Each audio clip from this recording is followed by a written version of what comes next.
early next year. Okay, we're live now. Hello, I'm John from Broadsheet. You're very welcome to Tomorrow Tonight.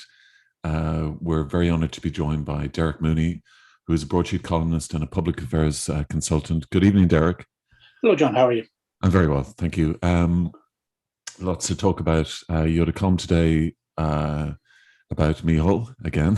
Yeah, shock horror. Yeah. But it's sort of you're saying that the time is up, but I think it is. I think it is. I think shouting. it is, and it is part of the shouting. I think there is now a general consensus that his time is up. I think this will take a little bit longer to play out because of the pandemic. You can't. I said a long time ago that you won't have a return to normal politics until the pubs are open. Whether it's precisely that long, given that seems to be kind of disappearing down the tube. But certainly, I think it's a matter of months, probably, but certainly before the end of this year.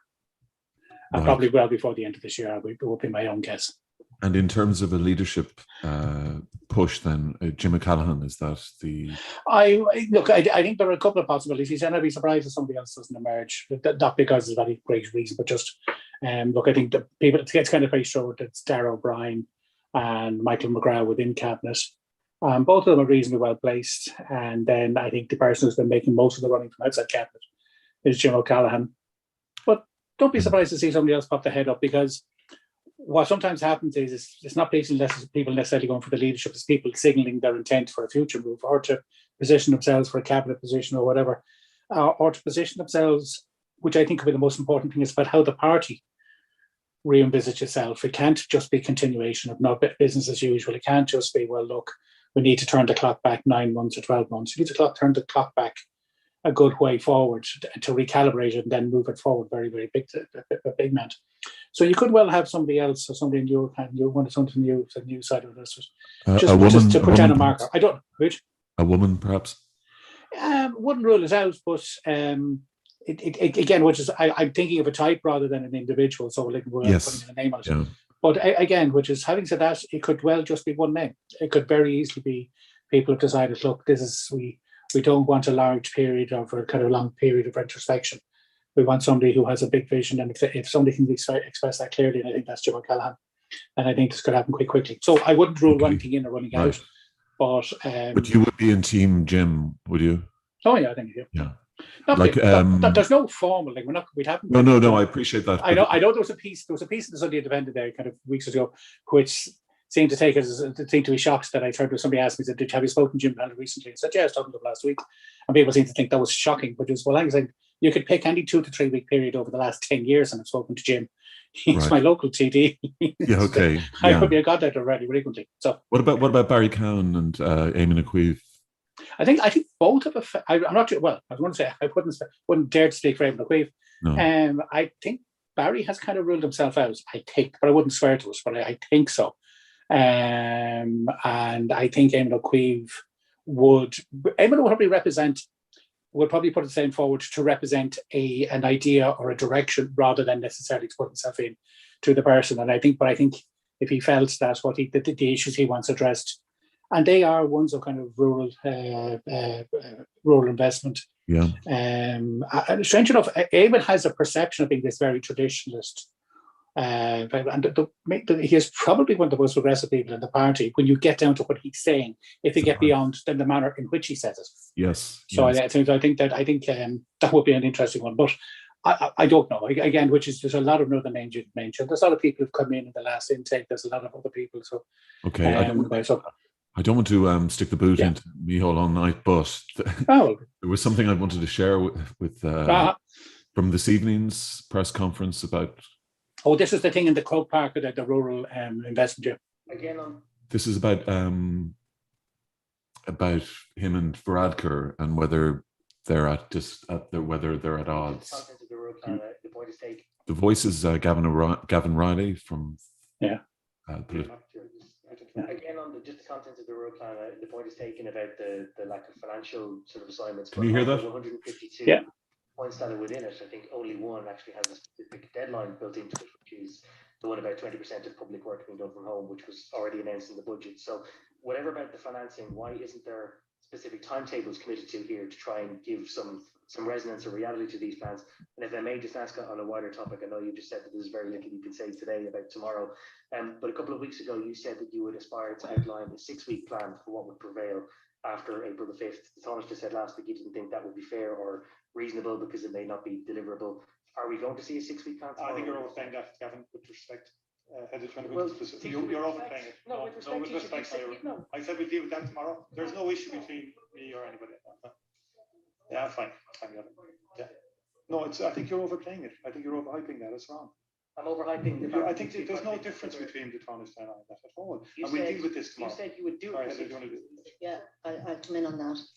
Just to say that I will be in the next week. I'll be outlining. Hey there.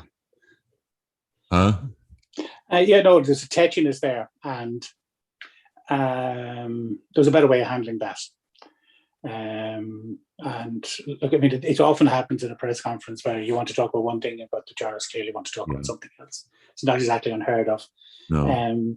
It neither is it unheard of that the Taoiseach and Taoiseach are not always speaking the same language and are offer, and oftentimes you do get the impression that Simon Harris, Leo Varadkar, and two others are giving a running commentary on what other people are saying.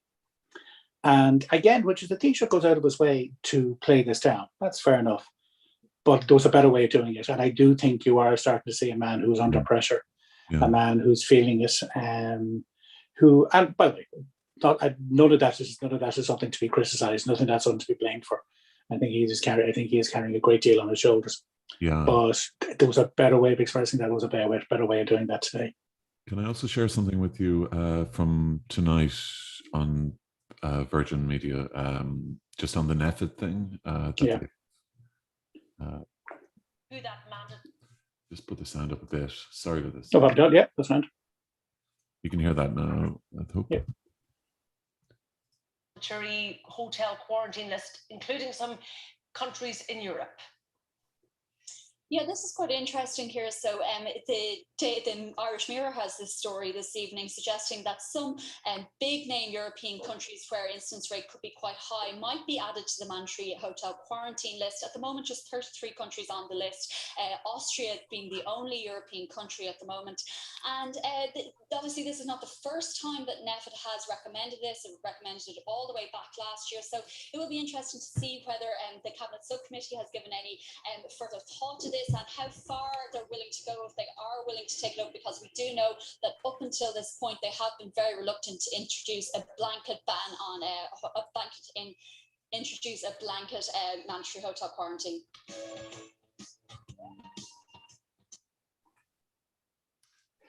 Okay, if you're going to have mandatory hotel quarantine, and I think we should have had it from well back last year, you have to have it has to be based on science, it has to be based on evidence, it has to be based on certain criteria. And if the criteria put countries into a list that you would prefer weren't in it politically or for other reasons, that can't be helped. Within the European Union, there are exemptions for health emergencies, etc., for borders. So it's a difficult issue. Look, again, which is the issue for the last while with we've been saying this for months in terms of the airport. Possibly now we're going to the other extreme of trying to address an issue that should have been addressed through testing and through a whole range of other things way back. Like PCR tests should be the way to get through, etc. Yeah. Increasingly, you have European citizens now being vaccinated, so that should be another exemption. So I think we did those. Yeah. I mean, of the 33 countries, there's not very many that a lot of very few of them are direct flights, and most of them are flights where you're going through. Like, for example, the Australian people who came in there had come through Dubai, as far as I remember, or had certainly come through one of the UAE, whether it was Dubai or Abu Dhabi, where I couldn't tell you.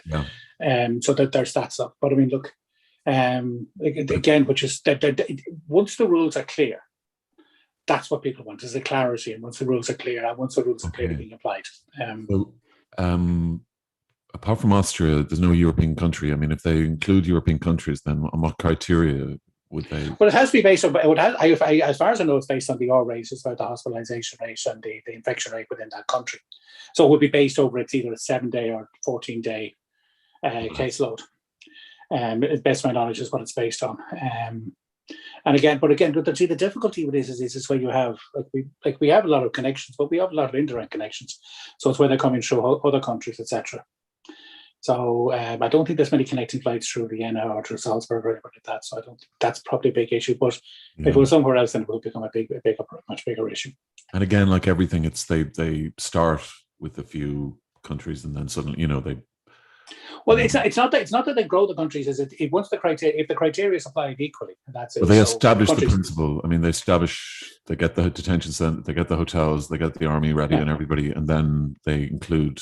Then they go for the more serious. No, because it's the same. It's the same criteria. It's just as other countries match it or don't match it. Because what could happen is, if the R rate was to go down in Austria and somewhere else, but then they come off the list. I know, but there's no real outcry. There's no real outcry because it's not really affecting people who we know. I mean, if there was. Well, coming back from Portugal, getting detained for 14 days. But there's no against their will as well. Well, it's not against their will because it's about you. Once you know coming into Ireland that you're going to have 14-day quarantine, you can choose to come in or not to come in. So there is an option within that. Yeah. There is a choice. Now, where is his difficulty? And I remember saying this before, which is it was always going to have to be paid for by the person concerned. So it's €150 price for 14 nights. It's a hell of a lot of wonga. It's a hell of a lot of money. Yeah. Part of this is to discourage people from traveling. Part of this is straightforward a discouragement. This is another barrier to travel. Yeah. That is what one of the intentions of this is. Yeah. But when people are traveling and people have to travel and people wish to travel or they want to move back or something like that, well, then this becomes a different criteria. Okay. What's happening is what I do accept or what I will accept as a criticism is what it is replacing is a system where it was completely honor-bound, it was completely based on trust, it was completely based on filling a form, hand it into the guy passport control. And will you promise now you won't go anywhere else? Yeah. That didn't work. But if you include more, say, any European country, in fact. But it depends on the basis on which you're going to need a lot more hotels. Well, they have the capacity, because the people group there has a capacity for 2,500 rooms or whatever that. And if they need to grow it, they need to grow it. But what part of this is, as soon as the country comes onto it, it is going to know, well, hang on a second, you're going to Ireland, it's going to cost you another 2,000 at the other end when you quit quarantine, etc. So it's going to be a discouragement to travel. I mean, like 95% of all air travel is gone. Yeah, like 90-something% of travel is gone. So we're talking about a much smaller number. Okay. And it's again, and it depends on the infection rate in the place you're leaving from, or now this is where it becomes more complicated, or transitioning through. Okay. Is that necessarily the fairest thing? Is in terms of when you're going through an airport, are you necessarily been exposed to the full COVID infection rate in that country, or is that airport that one would be a little bit more? And how do you deal with America? How do you deal with America, where the different states have different? Well, because our connection points in the state America are quite straightforward, which is those states. Now you're right; somebody can travel from those states to that. So how do you deal with that? You deal with PCR tests. You have a PCR test within the proceedings. But are they reliable, Derek? Even PCR tests are basically, but they're now what the World Health Organization uses for actually defining whether somebody has the COVID or not. Now there is the antigen testing, which is a little less reliable, but not dramatically less. Yeah.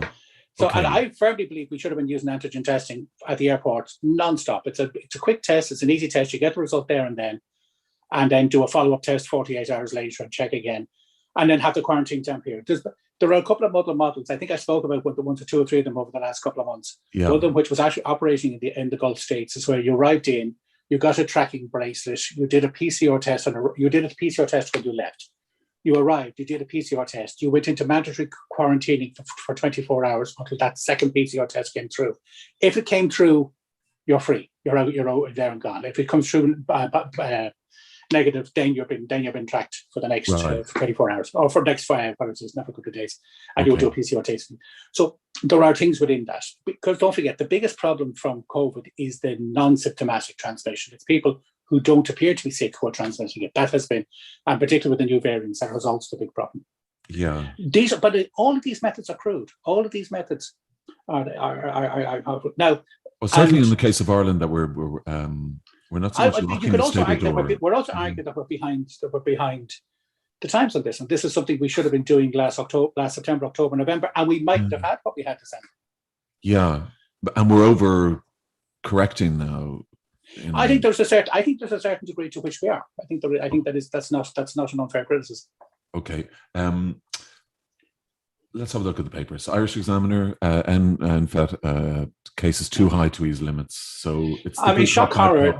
Neffis doesn't believe it's a time to ease the lockdown, and I think that's going to be the constant message. One of the problems here is that, like, we've had this to and fro for the last week about are we locking down? Is it 5, it's a 10, it's a 15, it's a 4, it's a 6. Not merely people offering an opinion or people saying, I think it should be the following. Seemingly authoritative sources giving out contradictory views. Yeah. Some of that has been politicians, and they should take a slap for that. So be it what we referred to earlier, the mixed messaging from the Taoiseach Tánaiste and other ministers. Yeah, he got a bit of a More slap. importantly, it's also coming from Neffis. It's also coming from state organisations. Neffis is leaking like a sieve. Neffis is telling everyone, this is what we're going to tell them. This is what we're going to do. This is blowing people's mind. I really think we cannot overstate the degree to which people are drained by this. I really think you cannot overstate the degree to which people are exhausted like this. We're into 90-something days of this lockdown. We're into 200 and odd days of some major form of lockdown. Yeah. Nobody can deal with that. I thought I was coping with it brilliantly for the last while, and I've just found in the last 3 to 4 weeks. Okay, so I've had to pop into one and out, I've had to pop in at a hospital once or twice, etc. Couldn't fault them. Absolutely brilliant getting in and out there. But even I'm feeling it. And I'm somebody who's worked from home for most of my career. It's not been a bother to me. Yeah. And even I'm one of the laziest people you meet. I will not move outside the apartment if you let me away with it. I have a maximum radius. And even I'm finding it. Even I'm finding it oppressive. Even I'm finding it at moments. And you're not skeptical about any of it. I mean, you completely on board with all of it. You see, I'm on board with most of it. I have a major problem with the way Neffis conduct this. I have a major problem with just public health advice solely to the exclusion of everything else for the entirety of this being the only determinant. Yeah. There are other ones. And it's not that I believe that I have huge sympathy for publicans, but I now accept to myself that the last thing to open, the very last commercial premises that will open will be pubs, because ventilation is a big problem. That's a big issue. So we accept that, but I accept all of that. But what I'm saying to you is, but it's not about just I want to say pubs, or I want to say the licensing trade, or I want to say publicans, or we're in the pocket of this one, or in the pocket of that one. There are businesses who are in theory trading today, who will probably open up in a couple of weeks' time, and who will go to the wall in 6 months' time because the conditions are just will have been so impressive. I don't think we're grasping this. I don't think we've realised, for young people in particular, I just think we're seriously misjudging people's capacity to deal with this. But a lot of people feel that certain powers are using this crisis to use their word, reset. No, I don't buy that for a second. What I do buy is the terms of kind of people being afraid of making decisions and being afraid of being wrong. Look, the government made a big decision in December. I don't necessarily believe the decision was wrong. I think a lot of its execution was wrong. And what's happened now, it is absolutely terrified of doing anything to even kind of any hint of lockdown and ending lockdown. So I think it's that. I don't think this is a big conspiracy. I don't think this is an attempt by the state to nail people down. I don't think this is turn us into a police state. I don't believe this is intent. This is any of that kind of stuff. I don't think anyone's thinking that big. I wish they were, maybe, but I really don't think they are. Okay. But I think. Are you softening on that stance, though? Does it all seem a bit so completely odd that? No. I think there has to be a point where what I've always believed is that there has been an element of human risk. There has been a personal choice. People have to make personal choices. It is the degree to which my personal choice inflicts or impinges upon somebody else's. Yeah. But I think there has to be scope for personal choice. There has to be scope for that. And I think there's personal responsibility. And I just think the state has completely absorbed all of that and says, no, we're taking all that personal responsibility away from you, and we're now imposing it on you. And I just think that's not a healthy situation. Yeah. But I think it's based on very. I don't think it's based on any kind of negative vibe, but I think it's based on a failure to understand that people have to be trusted, a failure to understand that people need to make decisions for themselves. Failure to understand, by the way, that effectively the state is in level 5 lockdown, and a lot of people themselves are self-opposing a level 3 to level 4 lockdown. Yeah, I mean, yet you. I don't think. You would like incoming travellers to be detained? Yeah. Against Not their all will of now, Not all of them. Yeah, no, but it's Yeah, not no, even I know. that. I appreciate that they book and they realise that they might be detained. Which is like we are actually the biggest single thing against people's will is saying you may not travel because traveling is not safe, because traveling is not that. I mean, like 95% of air travel has gone into this country hasn't gone because we threatened them and ran out of hotels. I think we're not traveling. Yeah. So it's a different criteria. Oh yeah. And by the way, the difference is if I go somewhere, I have to quarantine for 2 weeks. No, that wasn't throughout the whole period. There's been at different pages. Like when I went to Spain last year, it was for 3 or 4 days, and when I came back, it was for 2 weeks. No, whether it was in a hotel or my home. But it was honor based, wasn't it? But it was honor based. But it was honor based with no traceability, with no follow up. I mean, this was exposed last November, December. It was exposed several times last year when Northern Ireland authorities, because the number of people who fly into the north through Dublin is huge compared to Belfast. So the Northern Ireland Health Authority said, listen, can we get those contract tracing forms that you're getting in Dublin? Will you pass them on to us so we can follow them up? And Dublin says, no, we can't share them with you. Now, theoretically, that was because of GDPR, but most people kind of felt no, because nobody's really following up on them because they're not. These forms have been piled up and piled high. Yeah, they're not being digitized. They're not being put into to put into systems, etc. There's just a big paper trail. Okay. Okay. Yeah, I mean, it's beginning to really unravel, to my eyes anyway, a bit. I don't think it's unraveling, but I think what's going to happen is that at this point, people would have thought that our vaccine program would have been rolled out far quicker, far better than it has been. Yeah. There's a whole range of reasons why it isn't. Some of the blame lies here, some of that blame lies elsewhere. Okay. But at the end of the day, that's the way out of it. And until we get a serious grip on that, we're banging the head. But people need to know there's a route out of this. And 3 months into this year, we don't appear to have moved ahead a great deal. And that's really worrying. And there doesn't appear to be the urgency. That doesn't appear.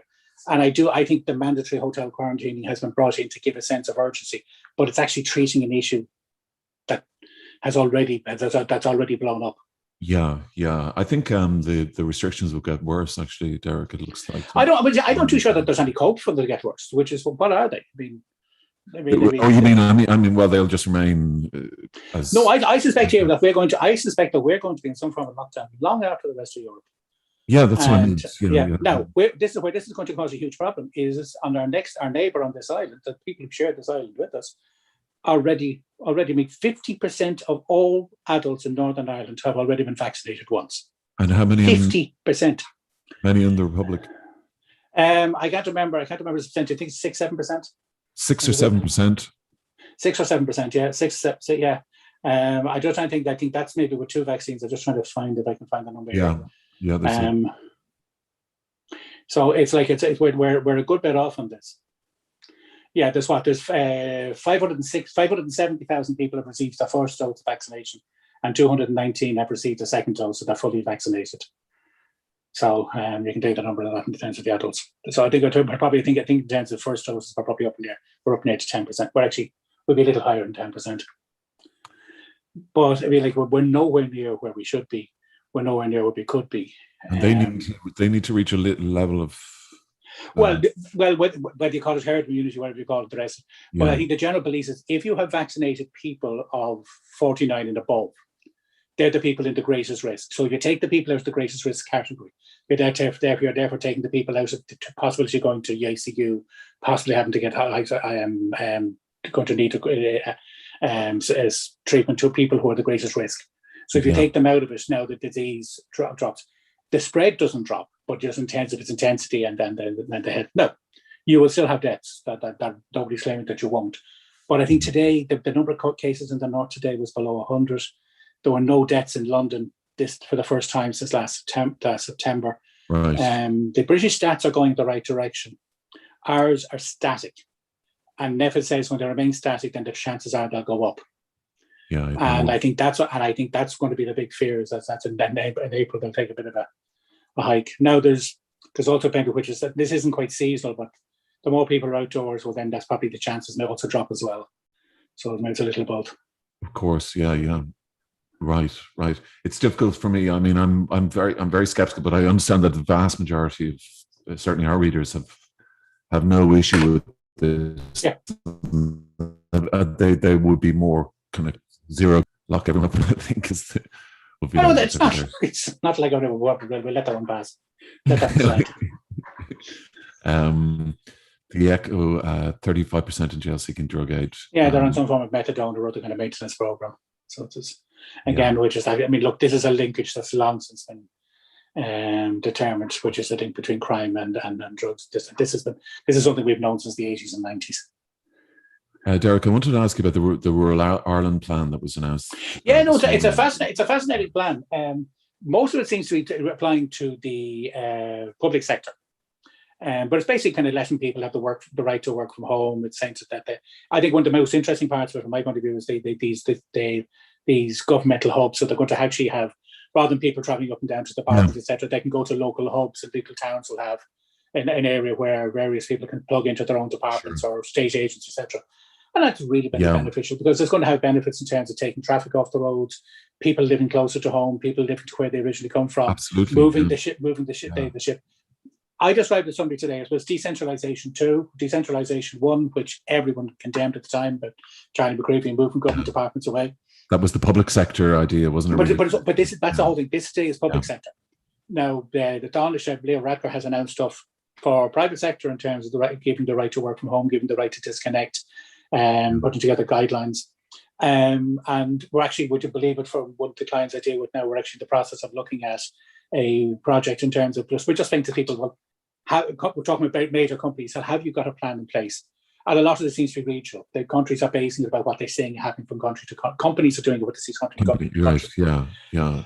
About half of companies so far, and this is a very, very preliminary result, have already kind of set a date for a return to the office. Now, it's not necessarily this week, next week, or next month, but the other half are waiting to see. I think a lot of this will be September, October. What will be interesting to see is, do we return to a hybrid? Most people think it's going to be a hybrid. It's going to be a mix of office work. But by the way, let's remind ourselves, this is people who work in offices. This is not people working in factories. This is not people working in meat plants. This is not people working in retail sector. You can't open Dunnes stores with half the people working from home. It's not going to work that way. So let's also remember that these are for only certain groups within our economy, within the workforce. And so you're going to have this tiered. And this is the fear of what they call the K-shaped recoveries. The people who can actually cut their costs by working from home, by working a place where the accommodation is cheaper, where they don't have the same travel costs, they get a little bit better off. And people who have to still schlep it in and out to the factory, or schlep it in and out to a shop, kind of get a little bit worse off. So there's a recalibration to be done in around this as well. And this is going to take a while to find this level. I know we were talking to a couple of companies late last year, and they were saying, that they were estimating that for their footprint, that they were going to have about 60% of that in the future. So therefore, for every 100 office spaces they had, they reckon they're going to have 60, 40% of them going to be working from home, working in some kind of hybrid. And therefore, but getting rid of, offloading all that office space is also going to have a knock-on effect to the property markets and the various capital inflation and the rest of it. Sometimes this is just very hard to offload. Right. So this is going to take a while to settle, and it's probably not going to be as dramatic. I like the sound of the hubs. I think that's an exciting thing, which is there will be a building in every town, which is basically the government hub, where it's all the departments. Well, maybe you can add on other bits and services to that. Maybe that becomes an interface for the local public. If the workers are going in there, well, then why should people have to be communicating with the Department of Health in Dublin if you're going to have a certain number of people work in the Department of Health in Paris? Yeah. I think there's a creativity around this, that you can actually regionalise government and regionalise the interface of government.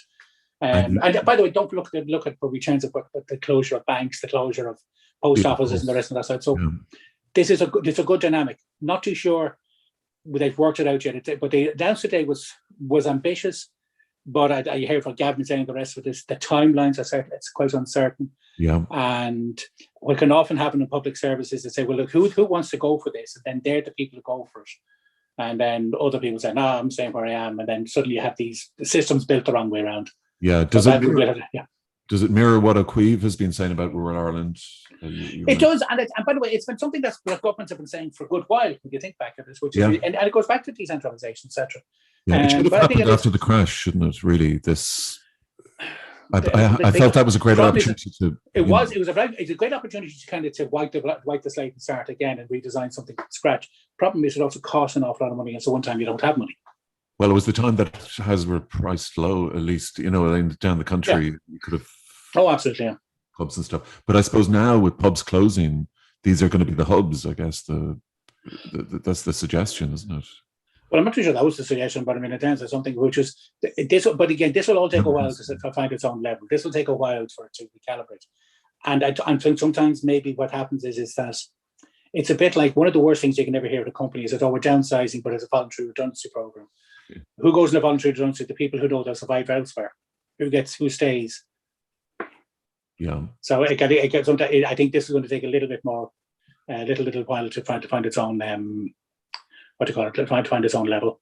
Absolutely. The Irish World, UK, Bernard Purcell. Yeah, this is a fascinating one. I was really interested in this headline earlier, which is UK playing politics. It's suggesting that the offer of 39 million COVID vaccines or whatever, or 9 million or 3 million, 3.7 million, I can't remember what the number was, COVID vaccines. Yeah. I don't know why I said 39 out of there. That came out of nowhere. 3.7 million. But this was a press release and this was something, but there seems to be nothing to follow it up.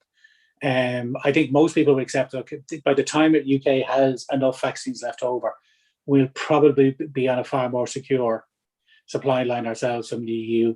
Yeah. So that's probably you'll have Johnson & Johnson up and running by then. So you're talking about well into July, August, September.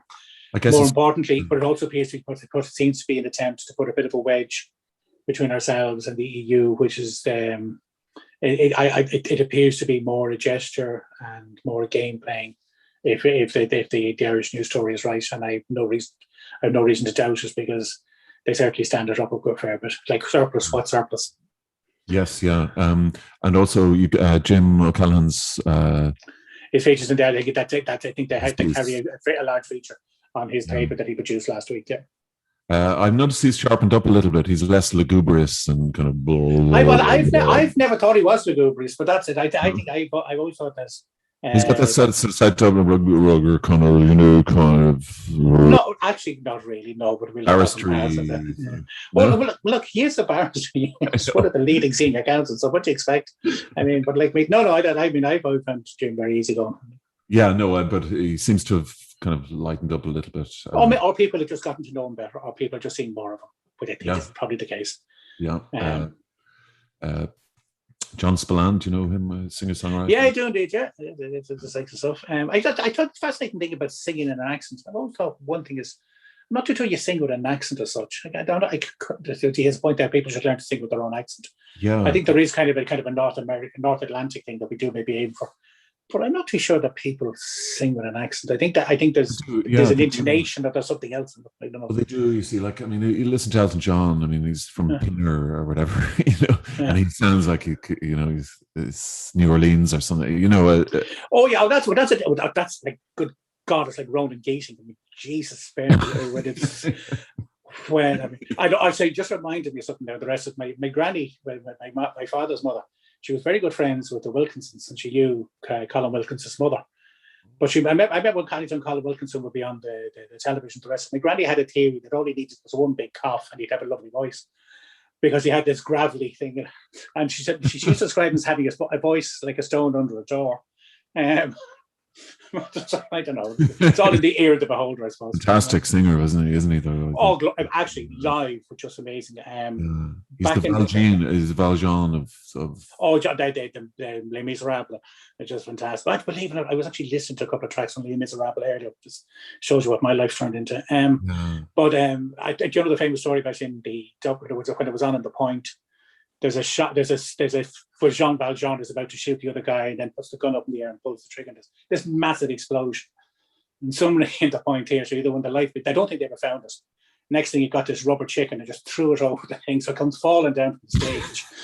And next thing, place cracks up. The producers and other people not terribly impressed. At the most emotional moment in the just glorious moment. Yeah. It's on a par with the famous one, which is there was a musical produced of Anne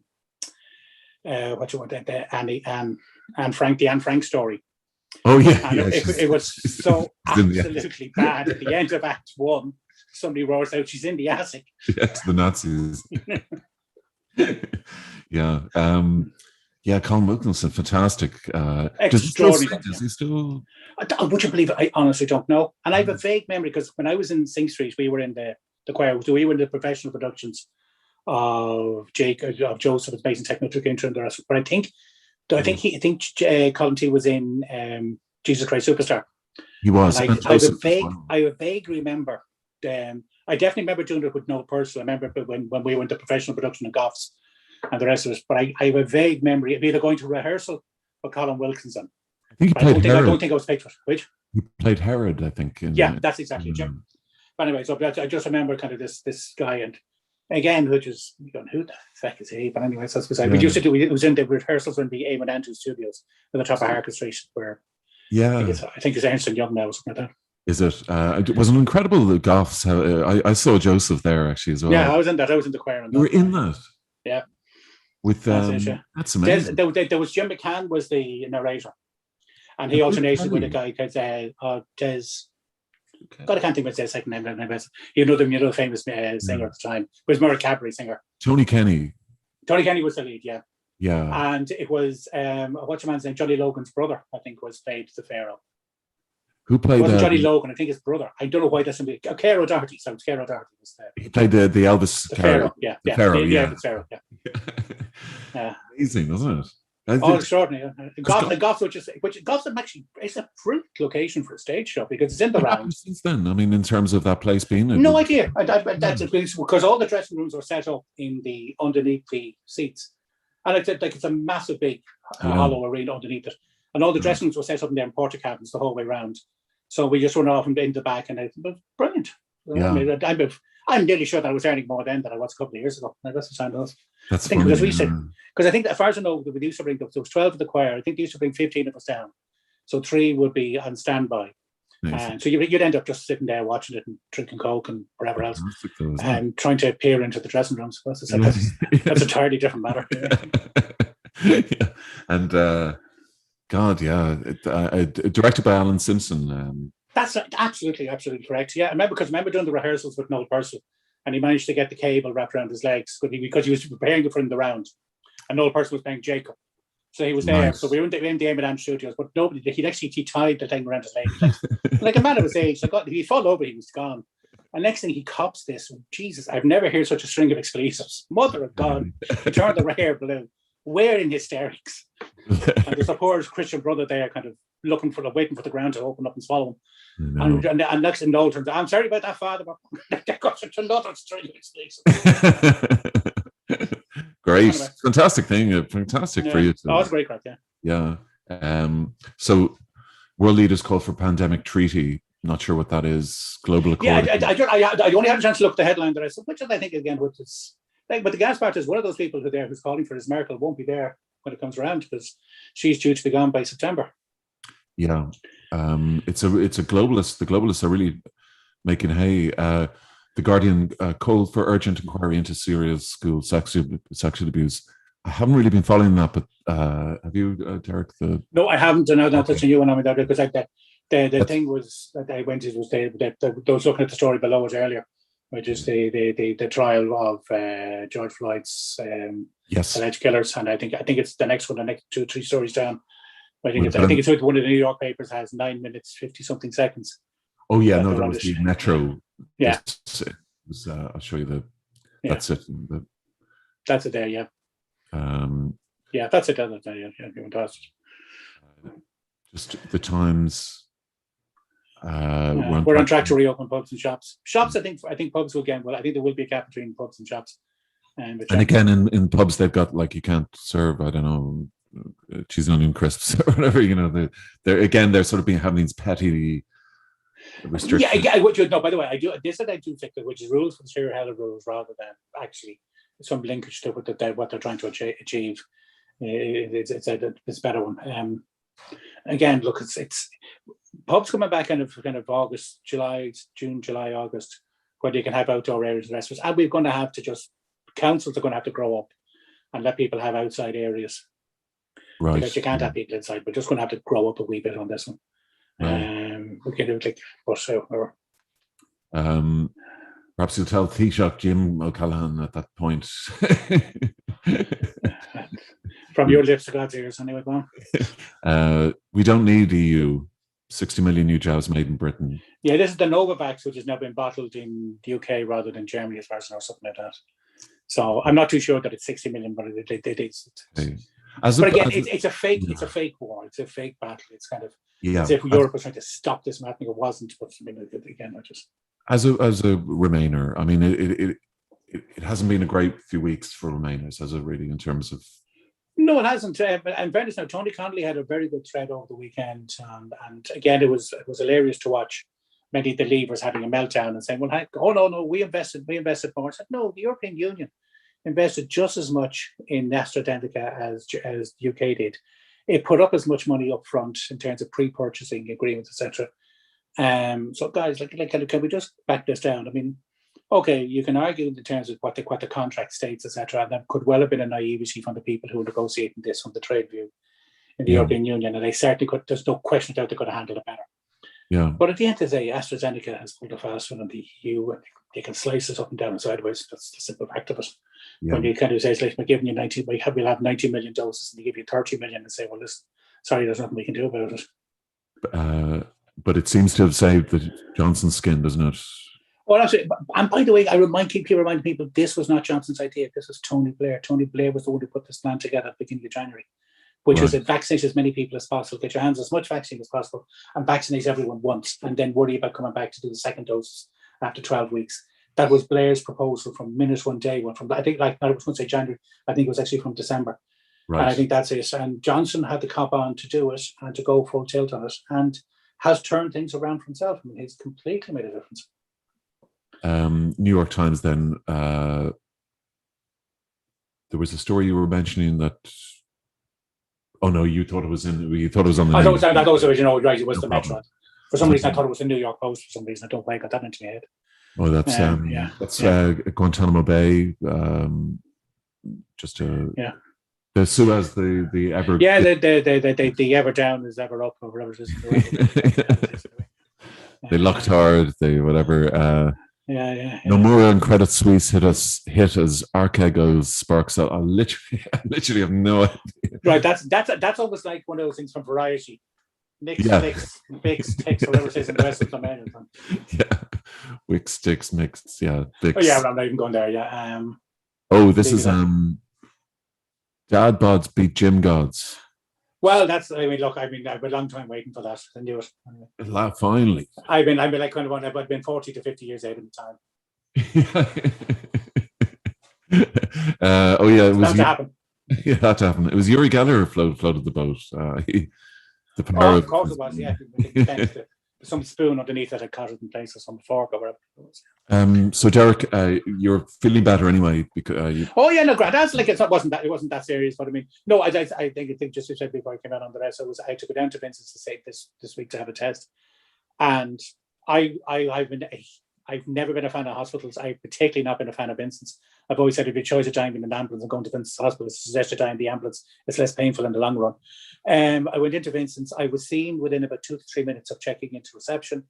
And 45 minutes later, at my test done, I was out the door and I was heading for the Nutley Lane, or Nutley Avenue, whatever we call it. Couldn't fault it. And when talking to one or two of the staff there, and they were saying in terms of like the COVID wards that they've completely emptied out, and that I can't remember, he said how many cases there, I can't remember off the top of my head.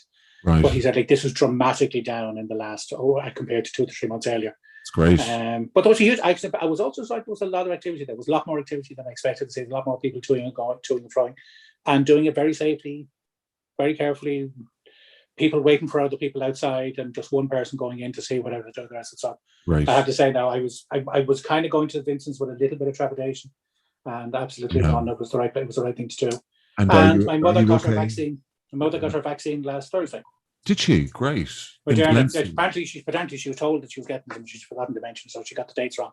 Oh. But yeah, she got her first dose of Moderna last Thursday morning. No problem. Bit of tiredness afterwards. That was it.